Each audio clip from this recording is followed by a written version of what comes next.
ঠাকুর হলো জাতির শত্রু, ঠাকুর মুসলমানের শত্রু, ঠাকুর ঢাকা বিশ্ববিদ্যালয়ের শত্রু, ঠাকুর বাংলাদেশের শত্রু, ঠাকুর জাতির শত্রু, ঠাকুর হলো খ্রিস্টানদের সবচেয়ে বড় দালাল। মুসলমানেরা বাংলাদেশে বিপদে থাকে ইহুদি খ্রিস্টানের হাতে, আর ঠাকুর লন্ডনে বসবাস করে। এই ঠাকুর বলে, ও কালিমা তোমার আকাশ, ও কালিমা তোমার বাতাস। আমি আজ থেকে 30 বছর পূর্বে বলেছি তোর বাপের আকাশ।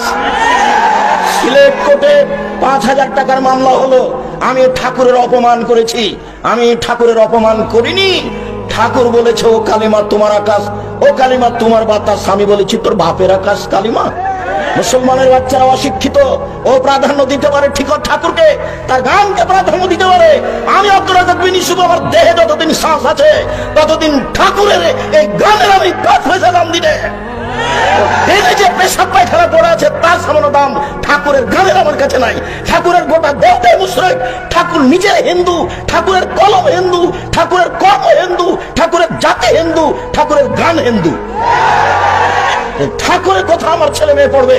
1971 সাল থেকে বাংলাদেশে আজ পর্যন্ত কোন শিক্ষিত মানুষ শিক্ষামন্ত্রী হয়েছে এটা আমার জানা নাই। আমি দীর্ঘদিন থেকে বলে আসছি, খ্রিস্টানের দালাল ঠাকুর, সেই ঠাকুরের গান আমার ছেলে মেয়ে পড়বে এটা আমি কোনোদিন গ্রহণ করিনি।